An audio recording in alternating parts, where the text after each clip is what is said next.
Olá meus caros, aqui é o Corvo. E neste papo de Corvo irei discorrer sobre um assunto que me ocorreu espontaneamente, como a maioria daqueles que abordam nesse segmento. De quarentena, em virtude da pandemia de Covid-19, com uma pequena insônia, estava assistindo algumas gameplays curtas de antigos jogos dos anos 80 e 90.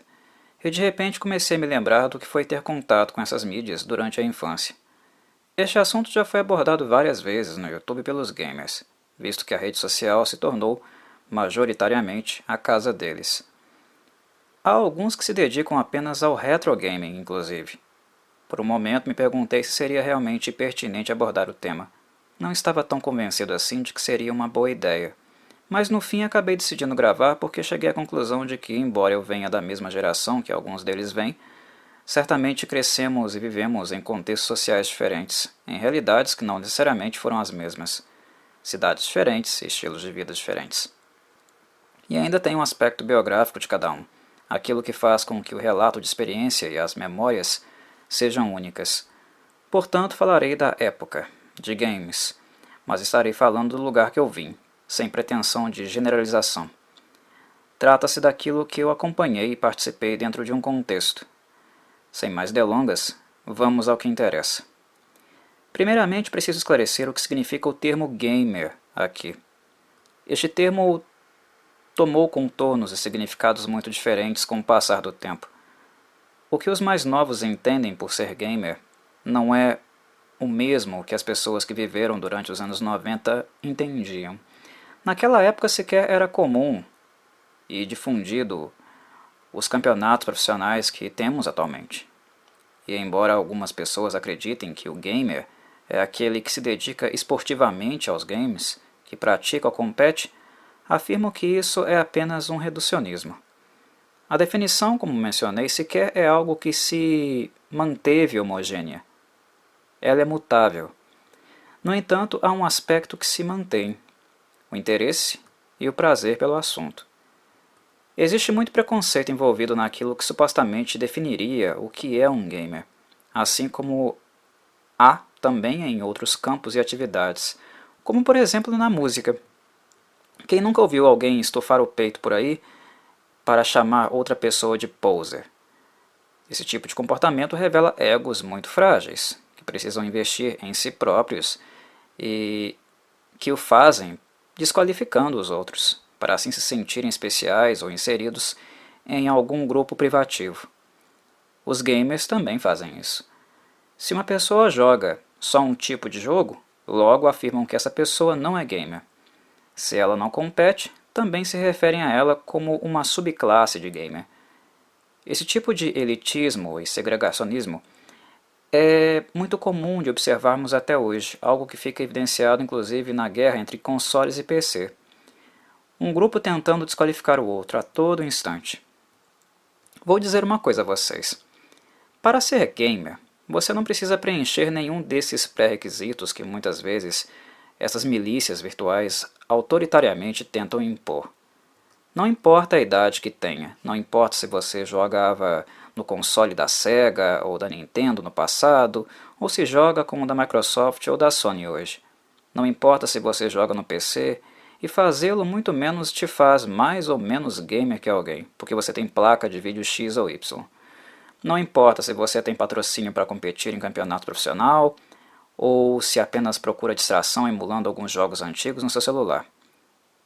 Para aliviar o estresse, não dar uma porrada em alguém que está te tirando do sério. Um gamer o é, pelo simples interesse e prazer de sê-lo. O que define um gamer não é a conta bancária ou a habilidade de uma pessoa, mas seu interesse, curiosidade e prazer com este mundo. Se você tem lazer, e algo deste universo ocupa o seu cotidiano, se algo deste universo faz parte da sua biografia, você é um gamer. Simples assim. Os intolerantes e elitistas, por mais que tentem criar uma definição única do que é ser gamer, jamais conseguirão fazê-lo porque a essência de ser gamer é tão plural e diversificada que é algo que não pode ser sintetizado ou ser definido como uma coisa só. O gaming ocupa lugar e exerce papéis muito diferentes na vida das pessoas, que são naturalmente diferentes entre si, têm identidades, vêm de lugares diferentes. Se você lê sobre games, porque se interessa pela tecnologia, você é gamer. Se você, nas horas vagas, joga casualmente alguma coisa porque é uma atividade de lazer para você, você também é gamer. Se você compete profissionalmente, idem. Se você é profissional, mas não joga e sim desenvolve estes games para outras pessoas jogarem, trabalha com programação, você é gamer. Se você é um jornalista que escreve para sites e revistas, você é gamer. Se você não joga, não escreve, não desenvolve, não compete, mas adora assistir gameplays e faz isso como se estivesse assistindo a filmes, você também é um gamer, porque tem muito conhecimento sobre o que você vê. Aprende com aquilo e pode ensinar outras pessoas e falar sobre o assunto. Você é gamer. O único pré-requisito para ser gamer é amar alguma coisa desse universo e participar de alguma coisa dele, de alguma forma dele. Há várias identidades gamers, mas todos somos gamers na essência. Diferenciamo-nos, na verdade, apenas na forma como imprimimos nossa identidade nesta atividade. Muito bem. Já que isso está esclarecido e retirei o preconceito da questão, posso então entrar de fato no tema do vídeo. No meu contexto social, no lugar onde cresci, como era ser gamer? Como as coisas aconteciam? Bem, muitas coisas que aconteceram foram compartilhadas socialmente. Em outras palavras, era um comportamento coletivo, um traço cultural.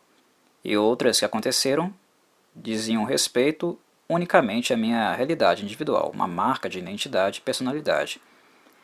Essas coisas se misturavam e atuavam concomitantemente, embora muitas pessoas não percebam isso. E continua acontecendo nos tempos atuais, mesmo que a socialização seja muito menor do que ela era nos anos 90. Sim, isso mudou muito. Nos anos 90, as crianças e adolescentes se encontravam para jogar, se encontravam pessoalmente. Era muito difícil ser gamer naquela época sem se encontrar com outras pessoas, porque ainda não havia o YouTube, campeonatos, as demais redes sociais, os consoles ou games não se conectavam em servidores. No Brasil sequer havia internet rápida. Por mais que você tivesse um console, o PC inicialmente foi uma coisa mais rara e mais cara, embora algumas pessoas tivessem um PC, era quase impossível não ver outras pessoas para jogar porque, para descobrir games novos, se informar das novidades, você precisava ver gente. Você precisava ir às locadoras ou nas bancas de revista para comprar o último exemplar sobre o assunto. Precisava também ir na casa de um amigo, porque, diferente dos tempos atuais, que uma grande parte da população tem smartphone, naquela época eram poucas pessoas que tinham realmente uma máquina para jogar, ou até mesmo um game para jogar. Isso não quer dizer que atualmente não haja socialização, mas ela não segue princípios e exigências da mesma natureza. Isso sem sombra de dúvidas. Hoje ela é mais cifrada, rápida e também pessoal. Existem as redes sociais, as compras digitais, e praticamente os gamers não precisam ver outras pessoas ou jogar com essas pessoas se eles não quiserem. Ou até mesmo jogar com elas sem precisar realmente falar com elas, né? Não é necessário ou obrigatório conhecer uma pessoa para estar jogando no mesmo ambiente, no ambiente virtual, né? O que é bastante conveniente e também confortável para a maioria. Mas naquela época, em algum momento, falar com alguém ou estar num ambiente social para ter informação sobre games era algo inevitável. Outro aspecto do gamer dos anos 90 no Brasil é que ele acompanhou algo bem rico, quando colocamos tudo em retrospectiva. Ele acompanhou lentamente o avanço tecnológico. Nós vimos tudo acontecer. E foi um processo incrível e lento, repleto de muitas surpresas e coisas inimagináveis. Mas, Corvo, se uma pessoa quiser ver esse processo hoje, ela pode. Sim, ela pode. Mas é esta a questão. Já está tudo pronto, se você quiser ver. Os millennials, como são chamados, os gamers das últimas 2 gerações, pegaram um muro já pronto e conseguem ter a dimensão dele com alguns poucos cliques. O gamer dos anos 90 não tinha esta dimensão que eles têm hoje. Games com gráficos tão realistas e surpreendentes era conteúdo apenas dos nossos sonhos e imaginação. E naturalmente a coisa real e a coisa imaginada não são a mesma coisa. Cada pequeno avanço, cada salto qualitativo de uma geração a outra era um grande acontecimento. Foi como acompanhar o desenvolvimento da ciência e da programação, em tempo real, sendo traduzida fisicamente em nossas mãos quando sentíamos as mudanças na jogabilidade, como também no impacto visual que nos era causado. Mas, Corvo, o avanço e desenvolvimento ainda não parou. Isso também é verdade, e nem vai parar. Mas o que também é verdade é que não é algo tão mais comum, como era naquela época, as quebras de paradigmas. Entre o NES, o Super NES e o PlayStation 1, existe um abismo de diferença. Aconteceram em tempo real saltos muito grandes, quebras reais de paradigma. O que hoje já não acontece tão rápido assim. Vai acontecer, mas não tão rápido, visto que o grau de realismo já está tão grande que as mudanças são mais lentas. A próxima geração não será tão diferente da atual, como a atual já não foi tanto em relação à anterior. Houve grandes mudanças? Sem dúvida. Muita coisa foi lapidada e continua sendo, mas o avanço, se pararmos para analisar, foi mais no campo dos portáteis nas últimas gerações, do que propriamente na linha de frente de PCs e consoles. O fato de gráficos tão incríveis serem emulados em aparelhos tão pequenos surpreende, mas na linha de frente são mudanças menos impactantes.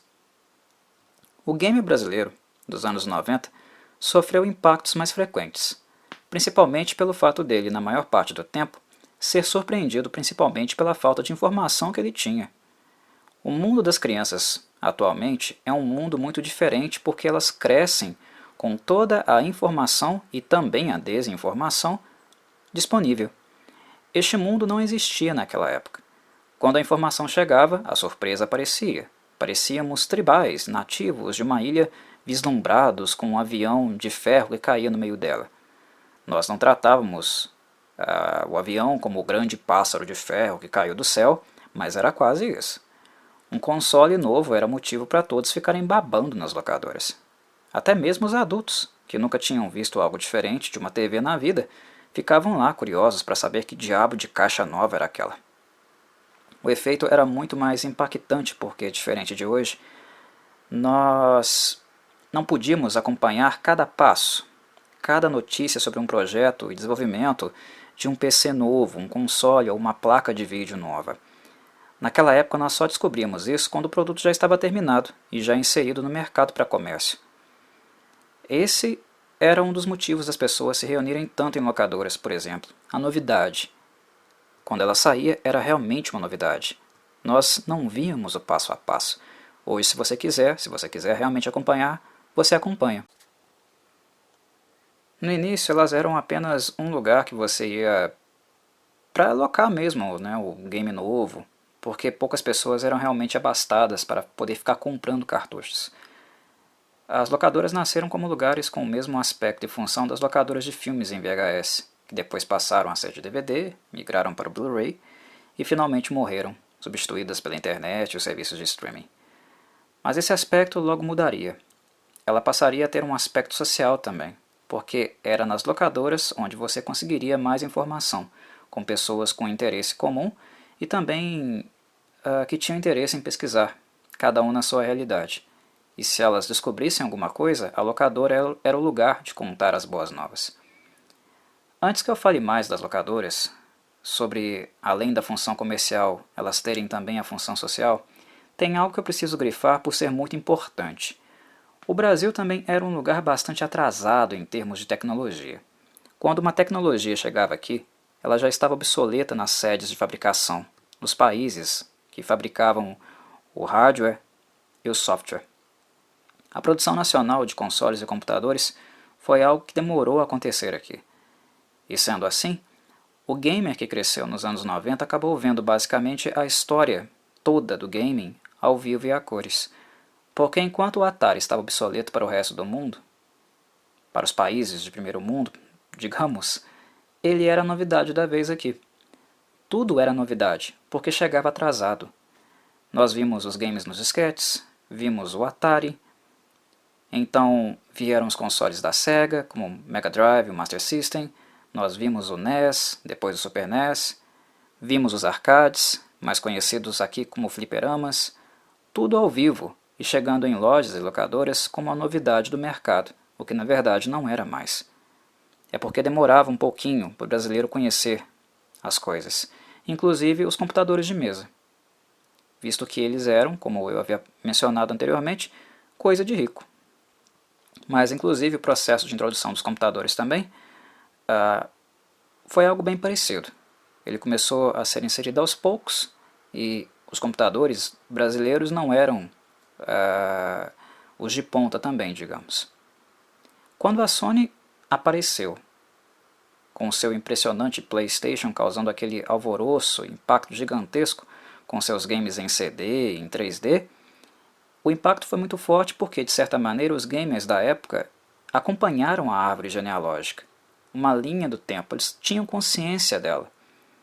Eles experimentaram diretamente tudo aquilo, eles sentiram nas mãos, no gameplay e também nos olhos o impacto do avanço tecnológico no sentido gráfico. E isso é algo que também me faz mencionar o aspecto social da locadora, porque foi ele que mudou e transcendeu o modo de operar das locadoras, se tornando um pouco diferente do modus operandi da locadora de filme comum. Elas passaram a ser algo diferente das locadoras de filmes.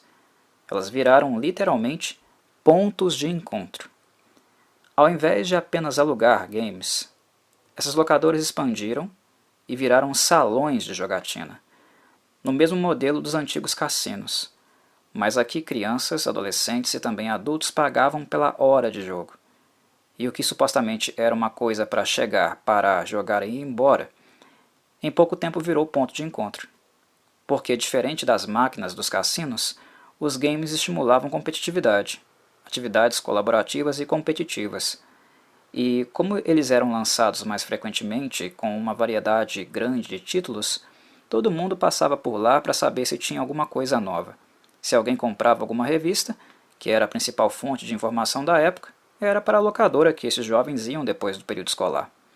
Isso era de interesse não apenas das outras crianças, mas também dos donos, porque eles descobriam, através dos jovens e das revistas, o que eles poderiam comprar e inserir ali no catálogo da locadora também.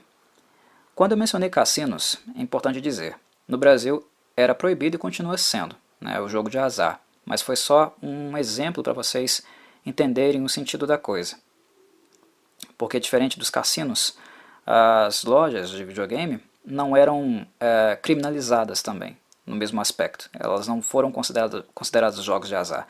Houve quem tentou fazer isso com elas, considerar que aquilo era jogatina, mas acabou não dando muito em nada não. Então, elas passaram a existir. Bem, voltando para a questão do ponto de encontro, a locadora era um lugar que funcionava assim, porque também, como eu havia mencionado, ela era um lugar de troca de informação, e que apenas mudaria quando as empresas de games passassem a investir nos primeiros servidores online e incentivar o game competitivo em suas plataformas, principalmente com os games de tiro, né, aqueles conhecidos como shooters. Foi aí que as locadoras mais antigas começaram a sofrer a primeira concorrência, com o aparecimento das LAN houses. A LAN house tinha um público maior também, em tese, porque a sua oferta de serviços era maior também. Como a maioria dos brasileiros não tinha acesso à internet, o trânsito nelas era grande. Agora o público gamer estava concentrado nelas por causa da novidade, da possibilidade competitiva, mas junto com um público que queria apenas ler, ter informação ou usar as redes sociais que começavam a aparecer ali na época, né? Tinha o MSN, tinha o Orkut e todas aquelas redes sociais bem antigas. Ser gamer nos anos 90 e na primeira década dos anos 2000 foi ver um mundo em transição, ver ele lentamente mudando, e de certa forma também foi perceber como essas mudanças foram criando hábitos não apenas no que diz respeito ao gaming, mas na própria forma de comunicação entre as pessoas. O aspecto mais marcante, sem dúvida, é esta diferença de antes precisar ir atrás da informação e agora, atualmente, ela estar toda aí à sua disposição. Os gamers millennials têm um privilégio gigantesco, que eles não necessariamente conseguem ter consciência pela falta real de uma experiência empírica com a escassez. Eu, Corvo, não sou uma pessoa saudosista. Eu não avalio que as décadas anteriores tenham sido melhores do que a atual. Havia coisas melhores nelas, mas há outras na atual que são infinitamente melhores, bem superiores.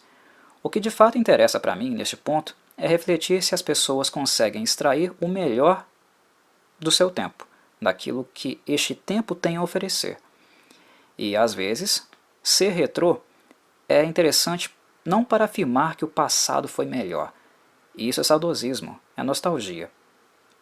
Ter uma experiência retrô é importante para nós percebermos de fato como poderíamos usar melhor as facilidades que atualmente nós temos. No meio de tantas comodidades, nós perdemos um pouco a dimensão de como seria ficar sem elas, e neste sentido, nos tornamos mais despreparados para as adversidades, me entendem? E isso também vale para os gamers. Alguns, inclusive, reclamam de barriga cheia, e não têm consciência ou estrutura psíquica para imaginar uma situação diferente daquela que eles estão acostumados. Vou dar um exemplo bem simples para vocês, para então terminar este vídeo. Estamos enfrentando uma pandemia mundial no momento. Um exemplo relevante. Imagine se os estragos dela fossem tão grandes que levassem o sistema de comunicação, os sistemas de comunicação, ao colapso, que fizesse com que a maioria das pessoas perdesse o acesso à internet.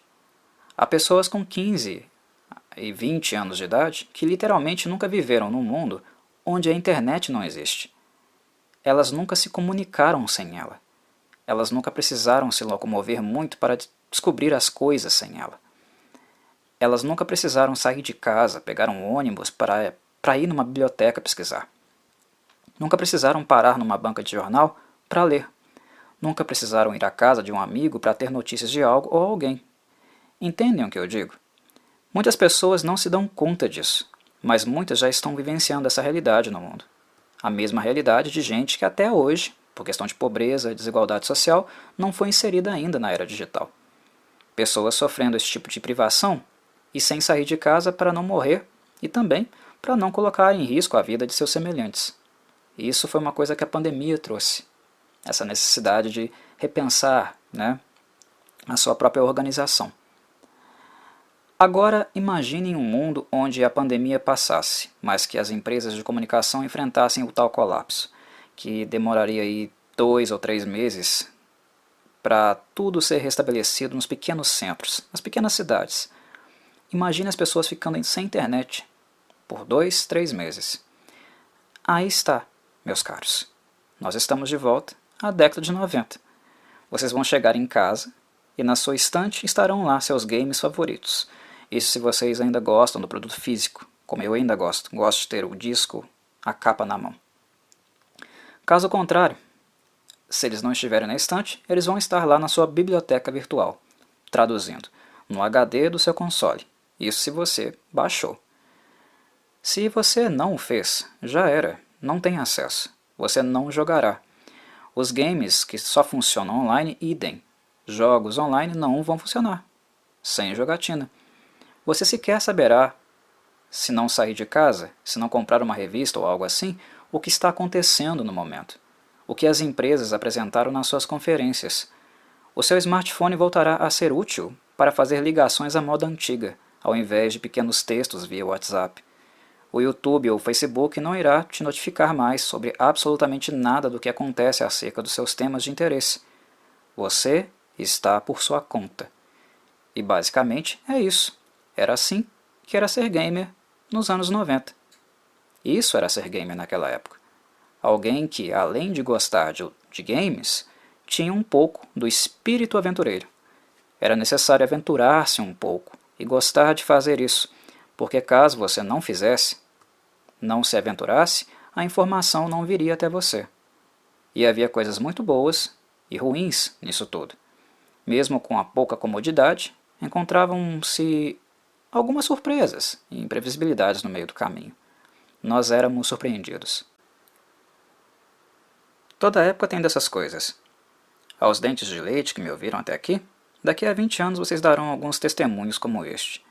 E o importante é que não desmereçam a geração mais atual para ficar enchendo a bola da sua própria, a anterior, como os saudosistas e segregacionistas fazem. O mais importante é refletir a geração anterior para melhor existir na atual, desfrutar dela, pois toda geração, como coloquei, tem potencialidades e deficiências, Há algo na anterior que pode ajudar para melhorar a que estamos vivendo. E há coisas na que estamos vivendo que superaram com certeza a anterior, as mazelas que nela existiam. Reflitam sobre isso. Um abraço, meus caros.